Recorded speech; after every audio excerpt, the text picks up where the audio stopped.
उमर अब्दुल्ला ने अपनी ही पार्टी के रुकने पार्लियामेंट आगा सैयद रूहुल्ला मेहदी के खिलाफ पहली बार बयान दिया। न्यूज़ 18 जम्मू कश्मीर लद्दाख हिमाचल पर बोलते हुए सीएम उमर अब्दुल्ला ने कहा कि मियां अल्ताफ अहमद की तुलना आगा रूहुल्ला से ना करें। बडगाम इंतखाब में आगा के तशहीरी मुहिम में हिस्सा लेने के फैसले पर भी सीएम ने सवाल उठाया और कहा कि वो कैंपेन ना करना चाहें तो ना करें, कैंपेन करने के लिए नेशनल कॉन्फ्रेंस में बहुत सारे लोग हैं। कश्मीर के लोगों ने इस सब को बालाए ताख रख के, इन सभी सवालों को बालाए ताख रख के एक पर्टिकुलर पार्टी को मेजॉरिटी के साथ एक मजबूत मैंडेट दिया था कि उसके बाद आपको किसी की शायद ज़रूरत भी ना पड़े। उम्मीद ये थी कि लोगों की शायद उस कन्फ्यूजन से हम दूर निकलेंगे, उन डिवीजन से हम दूर निकलेंगे, एक ही पार्टी को एक स्ट्रॉन्ग मैंडेट देंगे और वही पार्टी जो है हमारी लड़ाई लड़ेगी। अब बदकिस्मती ये है कि एक साल हुआ और एक साल के अंदर अंदर जो मैंडेट दिया गया था, जो पॉलिटिकल मैंडेट, एस्पिरेशनल मैंडेट दिया गया था इस पार्टी को, नेशनल कॉन्फ्रेंस को, तो उस सेंटिमेंट, उस मैंडेट पे काम नहीं किया गया जिस तरह से काम किया जाना चाहिए था। मैं मियां अल्ताफ साहब की बहुत इज्जत करता हूँ, सीनियर लीडर हैं नेशनल कॉन्फ्रेंस के। उनका ये बयान पढ़ने के बाद मैंने उनसे फ़ोन पे बात की और मैंने उनसे इसके बारे में पूछा। हालांकि मुझे पूछने की ज़रूरत ही नहीं पड़ी। जैसे उन्होंने मेरा नंबर देखा और फ़ोन उठाया, उन्होंने हंस के कहा कि ना आपने शायद पढ़ा होगा, ना मेरा ये इरादा था, ना कुछ जो चीज़ें कही गई हैं मैंने कहे हैं। लेकिन उसने ये ज़रूर कहा कि ना मैंने इतना ज़रूर कहा है कि आप जिस कुर्सी पे बैठे हो आपको सोच समझ के बात करनी चाहिए। वो तो मेरे वालिद साहब भी मुझे कहते हैं। तो इस हिसाब से मेरे वालिद साहब और मियां अल्ताफ साहब में कोई फ़र्क है नहीं। मैं उनको उसी नज़रिए से देखता हूँ। मेरे एक सीनियर साथी हैं, उनका मशवरा मेरे सिर आंखों पे।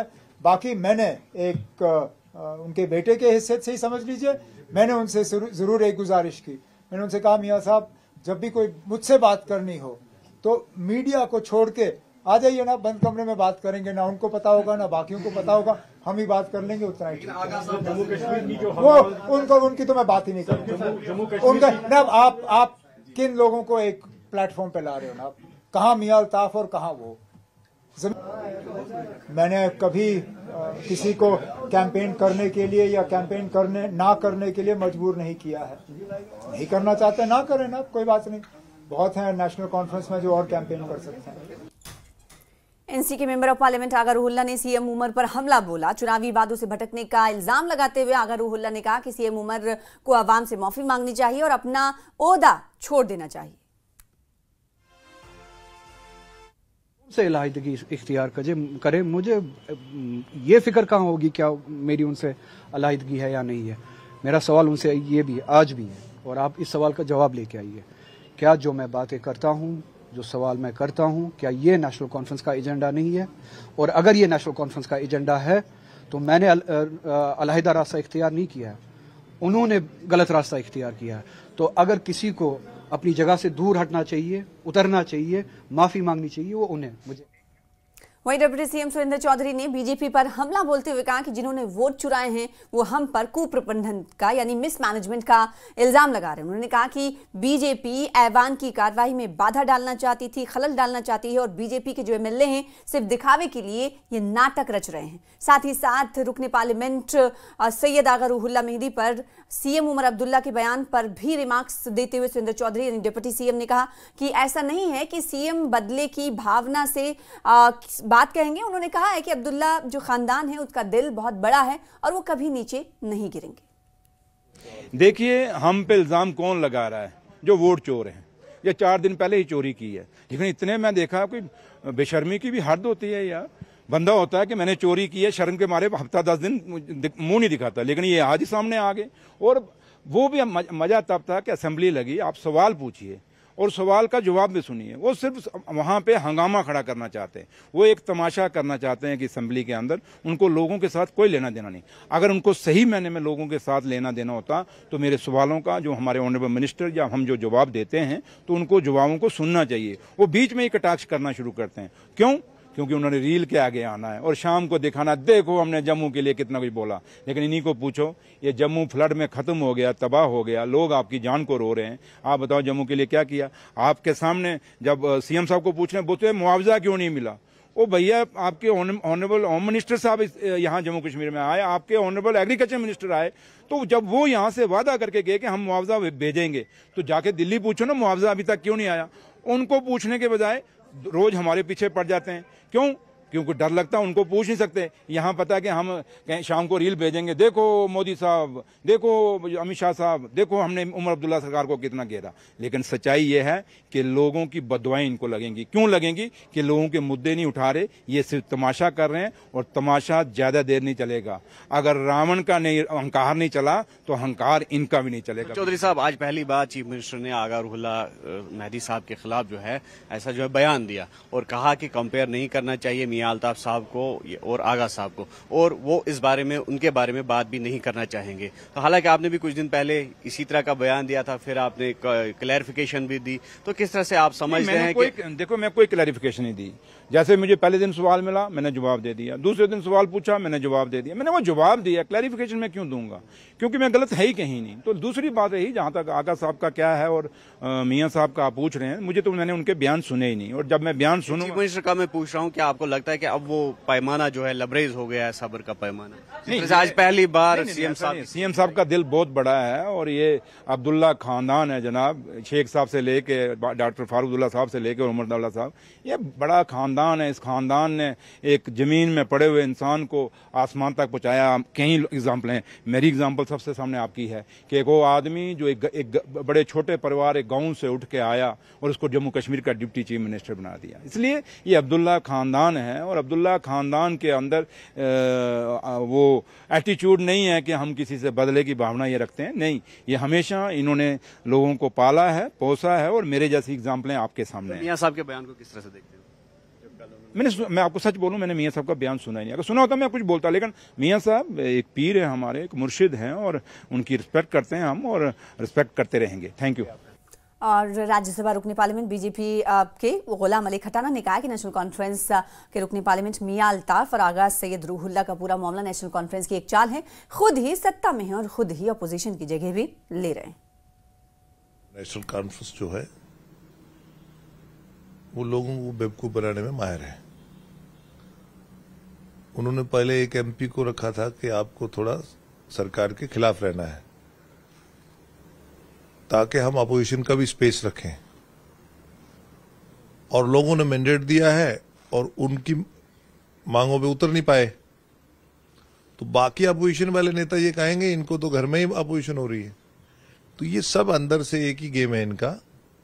मियां अल्ताफ साहब हो, चाहे रूहुल्ला हो, चाहे उमर अब्दुल्ला, फारूक अब्दुल्ला हो, ये बेवकूफ बनाने में, पॉलिटिकल स्टंट मारने में बहुत माहिर है।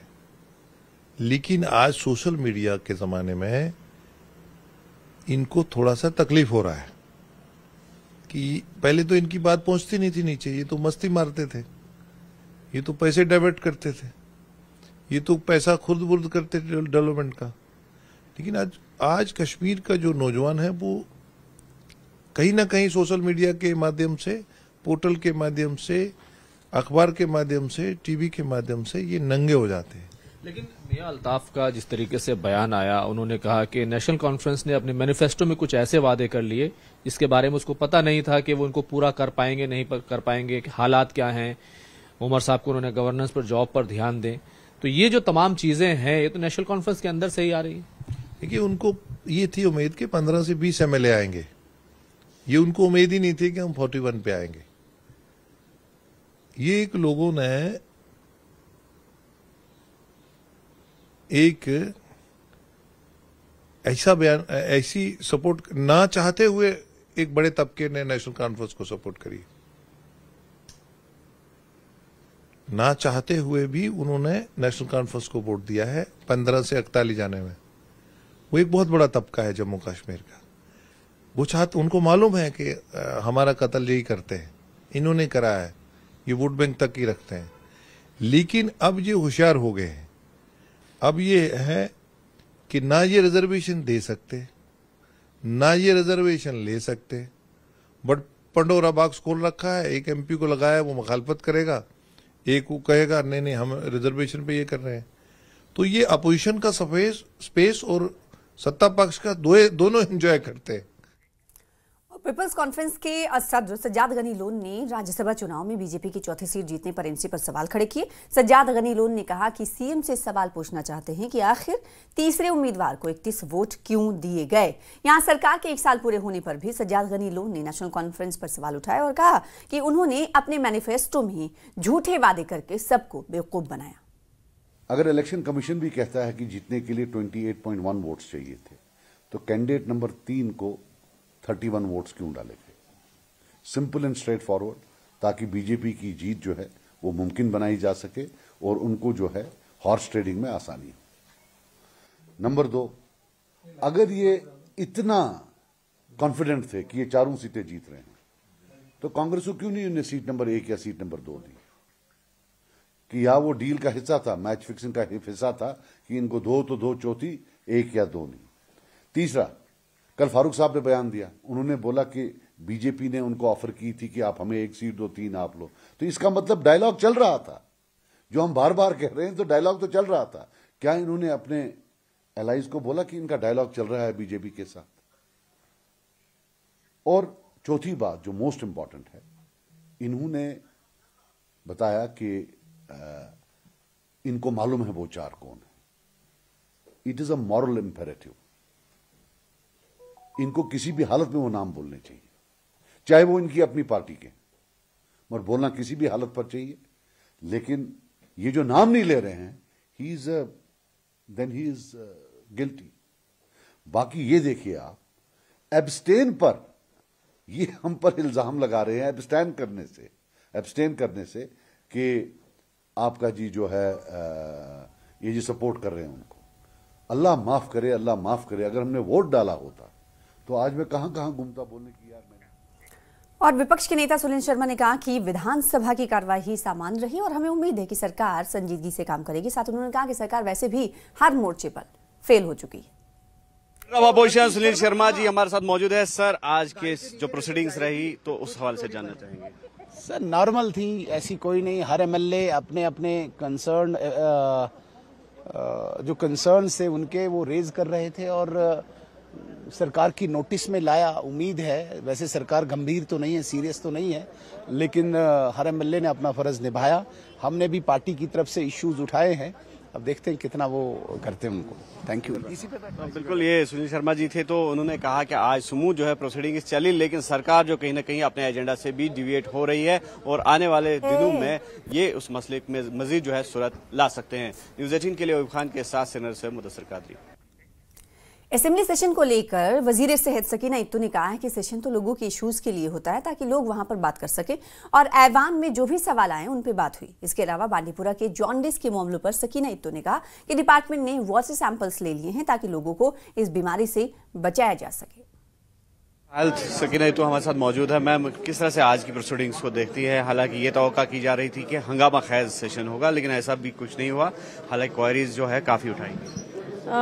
सेशन तो होता है इसलिए ताकि लोगों के जो इश्यूज हैं उन पे वहाँ बात हो सके और ऑनरेबल एमएलए जो हैं अपने अपने इलाकों के इश्यूज के बारे में बात करें और जितने भी मिनिस्टर्स हैं वो उन इश्यूज को जवाब दे। और आज भी यही हुआ है, रूटीन में क्वेश्चन आवर आया और क्वेश्चन आवर के दौरान जो भी क्वेश्चन ज़ैर बहस आए उन पे बात हुई, उन पे डिस्कशन हुआ, उनका जवाब दिया गया है। उसके बाद जो बाकी कार्रवाई 0 आवर में इश्यूज आए, उसके बाद कॉलिंग अटेंशन आए, कुछ बिल आए, तो ये तो सरकार की भी जिम्मेवारी है कि वो जवाब दे रहे हैं, देंगे इंशाल्लाह आगे भी और देना है। और ऑनरेबल एमएलएज भी अपने अपने इलाकों को जो इश्यूज हैं उनको वहाँ पे डिस्कस करते हैं। तो आपके डिपार्टमेंट के पर्टेन भी जो है इश्यूज उठाए गए और साथ ही साथ हॉर्टिकल्चर जो है वो मुद्दा जो है वो छाया रहा। किस तरह से कॉम्पनसेट करेगी गवर्नमेंट और किस तरह से जो लॉसेज है उनका असेसमेंट लगाया था? जो कंपनसेशन की बात आई है हॉर्टिकल्चर सेक्टर में, उसका तो जवाब ऑनरेबल मिनिस्टर साहब ने दे दिया है कि ऑलरेडी गवर्नमेंट ऑफ इंडिया को एक प्रपोजल जो है एसडीआरएफ में भेजा गया है और वहाँ से सैंक्शन आएगा तो उनको जो है वो पैसा दिया जाएगा, जो भी कंपनसेशन है। लेकिन जो फिलहाल यूटी गवर्नमेंट के, स्टेट गवर्नमेंट के हदी इख्तियार में था, जितना कंपनसेशन उनको देना था वो भी उन्होंने ऑलरेडी कंपनसेट किया हुआ है किसी हद तक, लेकिन डैमेजेस बहुत हुए हैं तो उनको कंपनसेट करना। और ऑलरेडी 5 मरला जो ज़मीन का ऑनरेबल चीफ मिनिस्टर साहब ने ऑलरेडी हिदायत दिए हुए हैं, जिन जिन के पास ज़मीन नहीं होगी उनको जो है उसमें 5 मरला रेवेन्यू डिपार्टमेंट में ज़मीन जो है वो दी जाएगी। बांडीपुरा में जॉन्डिस आउटब्रेक का भी जो है ऑनरेबल एमएलए ने सवाल हाँ, कॉलिंग अटेंशन एक आया था निज़ामुद्दीन भट्ट साहब का रिगार्डिंग जॉन्डिस जो है बीमारी वहाँ बांडीपुरा में कुछ केसेस आए हुए हैं जो हेल्थ डिपार्टमेंट ने सैंपल्स लिए थे और उन सैंपल्स में आइडेंटिफाइड हुआ था कि हाँ जॉन्डिस बीमारी जो है, जॉन्डिस नहीं हेपेटाइटिस बीमारी जो है वो फैली हुई है। उसके लिए डिपार्टमेंट को जो कार्रवाई करनी थी, मेडिसिन या किट्स या एजुकेट करना था लोगों को कि बीमारी जो है इससे एहतियात करें, इससे आगे फैला ना दिया जाए। और जो इसके सिम्टम्स हैं उससे पता चलता है कि ये बीमारी जो है आइडेंटिफाई हो रही है। और ऑलरेडी जो है जो वाटर सैंपल्स ले गए हैं वो पीएचई डिपार्टमेंट के साथ शेयर किए गए हैं ताकि वो भी देखें कि किस तरह जो है वाटर लोगों को साफ दिया जाए ताकि लोगों को इस बीमारी से दूर रहा जाए, बचाया जाए। शुक्रिया। मिनिस्टर फॉर हेल्थ सकीना यतू जिन्होंने आज की प्रोसीडिंग्स के हवाले से बात की। न्यूज़ 18 के लिए श्रीनगर से ओयूब खान के साथ मुदस्सर कादरी। जम्मू कश्मीर से जुड़ी हुई कई खबरें हैं, रुकेंगे छोटे से ब्रेक के लिए, जल्द होंगे।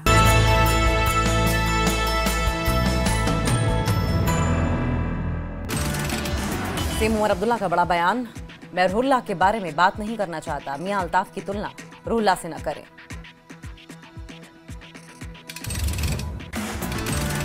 आगे सीएम ने कहा कि बीजेपी और नेशनल कॉन्फ्रेंस कभी एक साथ नहीं हो सकते, बीजेपी और नेशनल कॉन्फ्रेंस पार्टी में फर्क है। सीएम उमर अब्दुल्ला ने कहा कि मियां अल्ताफ मेरे पिता जैसे हैं, साथ ही कहा कि महराज पर पीएसए लगाना गलत है।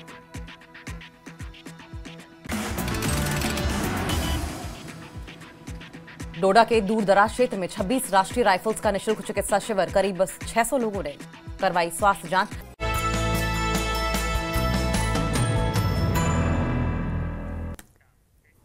पीडीपी विधायक वहीदुर रहमान परजा ने किसानों के केसीसी लोन माफ करने की मांग की है, साथ ही उन्होंने रिजर्वेशन पर बनी कमेटी की रिपोर्ट भी सार्वजनिक करने की मांग की है। देखिए, मसला सबसे बड़ा जम्मू कश्मीर की जो बैकबोन इकोनॉमी है वो हॉर्टिकल्चर है और हम जानते हैं कि इस बार एप्पल इंडस्ट्री को कितना नुकसान हुआ है। तो हमने कोशिश की कि हॉर्टिकल्चर के हवाले से फार्मर्स को जो केसीसी लोन्स है, कम से कम अगर सरकार कुछ ना करे तो कम से कम उनके लोन माफ़ करे। तो पहले भी हुआ है, महबूबा जी के वक्त केसीसी लोन्स का एक बड़ा मसला था, वो माफ़ किए गए। तो उसी प्रोसीजर में they should once again consider and waive off the interests and also the waive of the KCC loans of farmers so that ये जो farmer distress है, जो हाईवे ब्लॉकेड की वजह से फार्मर्स को नुकसान हुआ है, उनको थोड़ा बहुत रिलीफ मिले। और उसके साथ साथ हमने ये भी अपील की कि फ्यूचर में आप हाईवे का भी ख्याल रखें और उसके साथ साथ आप इंश्योरेंस, क्रॉप इंश्योरेंस जिसे कहते हैं, वो भी प्रोवाइड करें। रिजर्वेशन को लेकर बात की, क्या कहेंगे आप? रिजर्वेशन का मसला सबसे बड़ा सेंसिटिव इशू है यूथ के लिए। We are seeking rationalization of reservation as per population. तो जो सब कमेटी यहाँ बनी है, हम चाहते हैं उसका रिपोर्ट पब्लिक हो और ओपन मेरिट में जो फीलिंग है कि हमको मेरिट कुचला जा रहा है जम्मू कश्मीर में, गलत फीलिंग है। नौजवानों को के मेरिट के साथ, तालीम के साथ खिलवाड़ नहीं होना चाहिए। We are seeking that the future of this place should be based on merit, we should not compromise with the merit and open merit की जो स्पेस है वो कट नहीं होनी चाहिए। बाकी जिस तबके को रिजर्वेशन की जरूरत है उतनी आबादी के हिसाब से उन्हें रिजर्वेशन भी दें। डेली वेजेस की बिल इंशाल्लाह कल उम्मीद है हमें कि जो बिल हमने टेबल की थी वो शायद कल लिस्टेड है। तो हमें उम्मीद है इंशाल्लाह कि हमने नेशनल कॉन्फ्रेंस से अपील भी की थी महबूबा जी ने कि आप उस बिल में हमें सपोर्ट करें और जो उस पर हमें सपोर्ट की उम्मीद भी है। हम उम्मीद करते हैं डेली वेजेस का मुद्दा 1 लाख लोगों का मुद्दा है, उनकी नौकरी, रोजगार और उनकी डिग्निटी का मसला है। तो हमें उम्मीद है कि इंशाल्लाह सरकार डेली वेजेस के मसले को एड्रेस करेंगे। हम कल लिस्टेड है, हम उम्मीद करते हैं इसी हाउस में उठना चाहिए। आगे बढ़ेंगे। बीजेपी बडगाम में जोरों शोर से प्रचार अभियान, तशहीरी मुहिम चला रही है। पार्टी ने जगह जगह तशहीरी मुहिम चलाया। इस दौरान पार्टी के उम्मीदवार ने दावा करते हुए कहा कि अगर बडगाम में बीजेपी जीतती है तो लोगों का बिजली बिल जो होगा वो माफ कर दिया जाएगा। उन्होंने कहा कि पूरी Bharatiya Janata party Budgam by election लड़ रही हो और हम ये करके दिखाएंगे। साथ ही कहा कि एक समय था, एक वक्त था जब लोग बीजेपी से दूर रहते थे, लेकिन आज हजारों लोग बीजेपी में शमूलियत इख्तियार कर रहे हैं। अनाउंस किया हम बडगाम से इलेक्शन लड़ेंगे, उन्होंने कैंडिडेट का अनाउंस किया, तब से आज तक पूरा भीड़ है। लोग चाहते हैं, लोग यहाँ बदलाव चाहते हैं। लोग बोलते हैं क्योंकि जो हम 50 साल से 70 साल से यहाँ इस्तेसाल हुआ वो इंशाल्लाह दूर होंगे, क्योंकि भारतीय जनता पार्टी को एक बार यहाँ जो बडगाम के आवाम यहाँ इस वक्त बदलाव चाहते हैं। वो सोचते हैं हम भारतीय जनता पार्टी को यहाँ कामयाब करेंगे, यहाँ डेवलपमेंट होंगे, विकास होंगे। जिनको भी कोई भी प्रॉब्लम है, चाहे रोड का मसला, बिजली का मसला है, पानी का मसला है, स्कूल का या हॉस्पिटल का, सारे काम जितने भी यहाँ डिमांड होंगे वो ऑन प्रायोरिटी बेसिस। आप देखिए, पहले बीजेपी का नाम नहीं लेते, आज देखिए आप कितनी, जो आपको पता है क्यों, आप मीडिया के साथ वापस गया है। जब हमने नॉमिनेशन, जिस टाइम हमने नॉमिनेशन भरा, आप देखिए हजारों लोग आते हैं।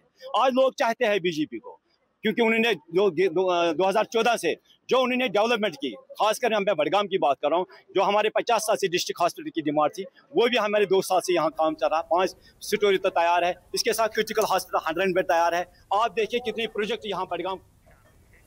और बडगाम के गलवानपुरा में एनसी के कारकुनों की तरफ से सम्मेलन का इनेकाद किया गया। इस दौरान कारकुनों के साथ कई पार्टी हिमायती भी मौजूद रहे। पार्टी उम्मीदवार आगा सैयद महमूद ने लोगों को खिताब करते हुए भरोसा दिलाया कि अगर वो चुनाव जीतते हैं, वो इंतखाब जीतते हैं, तो मसाइल का इजाला करेंगे और उसको हल किया जाएगा। साथ ही साथ उन्होंने लोगों से घरों से निकलकर वोट डालने की अपील भी की। मुझे लगता है कि बहुत अच्छा है in favour of the national conference. बहुत अच्छी बात है कि मतलब आज यूथ भी सामने आ रहा है, शायद लग रहा है उनको शायद कुछ चेंज होने वाली है। तो आप तवक्का रखेंगे ही कि इंशाल्लाह कल वोट के लिए निकलेंगे ये लोग। तो अब मुख्तलिफ इलाकों में जा रहे हैं, क्या कुछ आपको लगता है कमियां हैं कॉमनली जो एड्रेस करने की जरूरत है या जिनको हल करने की? देखिए, कमियां तो होती है, वो होती रहती है, वो तो नई बात नहीं है। ये तो सिलसिला चलता है जब तक दुनिया कायम है। हाँ, जो मुश्किलात, देखिए असेंबली मेंबर को आना ही इसीलिए मुश्किलात लोगों के एड्रेस करने के लिए। मुश्किलात सामने आते हैं, इंशाल्लाह बनेंगे, कल बैठेंगे तो मुश्किलात को एड्रेस करने की कोशिश करेंगे लोगों के साथ मिलकर। देखिए, इलेक्शन तो टफ ही होता है, इलेक्शन में ये दो राय नहीं है। अलबत्ता लोगों के पास जाके कन्वेंस लोगों को करें, फिर पता चल जाएगा वो किसको अपना एतमाद दे देंगे, चाहे कितने भी कैंडिडेट हो। क्या अलग मंशूर है, ये पार्टी का मंशूर है। पार्टी जो मैनिफेस्टो दिया वो दिया। मेरे मसाइलात है कुछ अलग बडगाम कॉन्स्टिट्यूंसी में, वो बात सही है, उनको हम एड्रेस करेंगे, क्योंकि एमएलए तो मैं उनका बनूंगा ना, वो तो मैं एड्रेस करूंगा। जो पार्टी लेवल पे जो मैनिफेस्टो है वो तो अपनी जगह पे है, उसमें क्या है। वहीं जम्मू कश्मीर अपनी पार्टी ने बडगाम में एक चुनावी रैली की। इस दौरान पार्टी के उम्मीदवार मुख्तार अहमद डार, नरकारा, बिमना, डंडोसा और हकर मुला समेत विभिन्न मुख्तलिफ इलाकों में पहुंचे और लोगों से वोट की अपील की। इस दौरान मुख्तार अहमद डार ने कहा कि लोग उनकी पार्टी से जुड़ रहे हैं और बदलाव चाहते हैं। साथ ही साथ उन्होंने दावा किया कि जीत उनकी ही पार्टी की होगी। साथ ही वादा भी किया कि अगर वो जीतते हैं तो अपनी तनख्वाह से हर महीने एक गरीब लड़की की शादी करवाएंगे। डोर टू डोर जा रहे हैं, घर घर जा रहे हैं, लोगों के पास जा रहे हैं। बहुत अच्छा रिस्पॉन्स मिल रहा है, लोग बहुत प्यार दे रहे हैं। लोग तंग आ चुके हैं पिछली सियासतदानों से, पिछली हुकूमतों की जितनी भी पार्टियां हैं, चाहे पीडीपी हो, एमसी हो। बहुत अच्छा रिस्पॉन्स मिल रहा है, क्योंकि लोग अब बहुत तंग आ चुके हैं, बहुत तसल्ली हो गई है लोगों को। अभी हम जो जा रहे हैं, गाँव जा रहे हैं, हर एक गाँव में विजिट कर रहे हैं, देख रहे हैं कहाँ पे क्या प्रॉब्लम है, कहीं भी उसको एड्रेस कर रहे हैं, नोट कर रहे हैं, लोगों से मिल रहे हैं, उनकी राय जान रहे हैं। बहुत अच्छा रिस्पॉन्स मिल रहा है, बहुत अच्छा रिस्पॉन्स मिल रहा है लोगों का। तो इंशाल्लाह हमें उम्मीद है कि बडगाम के लोग हमें सपोर्ट करेंगे और पूरी बडगाम कॉन्स्टिट्यूंसी के लोगों से हम अपील करेंगे कि आप हमें एक बार मौका दीजिए। आपने हमारा सोशल वर्क देखा है, चाहे हम किसी बेटी की, चाहे किसी गरीब माँ का, चाहे कोई यतीम होगा, हम उनको सपोर्ट कर रहे हैं। ऑलरेडी जो भी हमारी साइड से हो रहा है, लेकिन इंशाल्लाह सियासत इस प्लेटफॉर्म में आके हम और ज़्यादा काम करेंगे और ज़्यादा से ज़्यादा लोगों के साथ।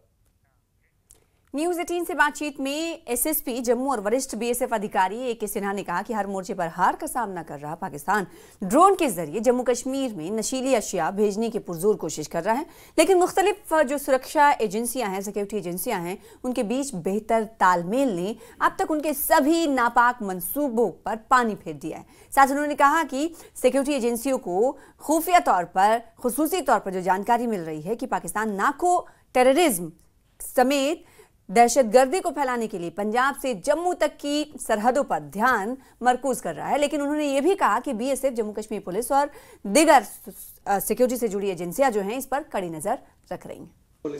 नारकोटिक्स टेररिज्म के खिलाफ अपनी जंग में जम्मू कश्मीर पुलिस और बीएसएफ को बड़ी कामयाबी मिली है। मेरे साथ एसएसपी जम्मू जोगिंदर जी मौजूद हैं। जोगिंदर जी, सबसे पहले जो ये बड़ी कामयाबी मिली है उसके लिए आपको मुबारकबाद। सर, जिस तरह से ये स्पेसिफिक इनपुट थी आपके पास, ड्रोन ड्रॉपिंग के मामले जो है पिछले कुछ सालों में अगर हम देखें तो बड़े हैं, यहाँ क्या किस तरह की इंफॉर्मेशन आपके पास आई और किस तरह की कार्रवाई आपकी तरफ से की गई? देखिए, कल शाम को हमारे पास बीएसएफ की तरफ से एक इनपुट आया कि पॉसिबिलिटी है कि यहाँ पे ड्रोन के थ्रू कुछ कंसाइनमेंट आएगी और उसको पिकअप करने के लिए भी कुछ लोग आ सकते हैं। उसके चलते हम लोगों ने जॉइंट एक सर्च एंड कार्डिंग ऑपरेशन जो है वो उस इलाके में शुरू किया और सुबह अर्ली मॉर्निंग जब हम लोगों ने सर्च की तो ये सारा मटेरियल उस वक्त हमें बरामद हुआ। जैसे कि आपने कहा कि ये नार्को टेररिज्म जो है पाकिस्तान की तरफ से छेड़ा गया है, मैं इसमें एक चीज़ और ऐड करूँगा कि पाकिस्तान ने हमारे साथ जंगें भी लड़ी। पाकिस्तान पिछले 30-35 साल से प्रॉक्सी वार भी हमारे साथ हमें उसमें उलझा के रखा है और अब ये उस दोनों चीज़ों में उसको मुंह की खानी पड़ रही है। अब ये नार्को टेररिज्म के को लेके हमारे नौजवान बच्चों को जो है वो बर्बाद करने पे तुला। लेकिन मैं आपको ये बताता चलूँ कि हमारी यहाँ की फोर्सेस, जेएंडके पुलिस, चाहे पैरामिलिट्री फोर्सेस हैं या आर्मी है और हमारी इंटेलिजेंसीज और हमारी पब्लिक, हम सब मिलके इस तरह के पाकिस्तान के जो नेफेरियस डिजाइन से इनको कभी कामयाब नहीं होने देंगे। ये मेरे साथ सीनियर बीएसएफ ऑफिशियल एक किस्ना साहब भी मौजूद हैं। सर, क्योंकि बहुत लंबी लड़ाई आपने लड़ी है बॉर्डर से हालांकि घुसपैठ की कोशिशों के साथ साथ, अब नारकोटिक्स टेररिज्म है, ये कितना बड़ा चैलेंज बन चुका है? ये चैलेंज है, पर जैसा कि एसएसपी साहब ने बताया, इस चैलेंज को हम कामयाब नहीं होने देंगे। बीएसएफ हमेशा की तरह बॉर्डर पे बिल्कुल सजग है और कोई भी जो पाकिस्तान की तरफ से आएगा उसको हम इसी तरह से मुंहतोड़ जवाब देंगे। तो सर, अभी तो तलाशी अभियान है चलाया हुआ है, क्योंकि ये ड्रोन जो है ये क्या रिकवर हुआ है, कौन इसको उठाने आने वाला था, मतलब किसको इसको रिसीव करना था, कुछ मालूम हुआ? इनपुट तो थी कि ये ड्रॉप होगा और कोई इसे उठाने के लिए आएगा, पर कोई उठाने के लिए नहीं आया और जब सर्च किया गया तो ये रिकवरी हुई है। बहुत बहुत शुक्रिया सर। तो बड़ी कामयाबी जम्मू कश्मीर पुलिस के लिए और बीएसएफ के लिए, और ये कोऑर्डिनेशन और जो कॉपरेशन, जो एक सिनर्जी जो है सभी तमाम एजेंसीज में बनी है, उसका ही ये फल है कि अब पाकिस्तान अपने नापाक मंसूबों में कामयाब नहीं हो पा रहा है। कैमरामैन साहिब भट्ट के साथ राजन वैद, न्यूज़ 18 जम्मू। फिलहाल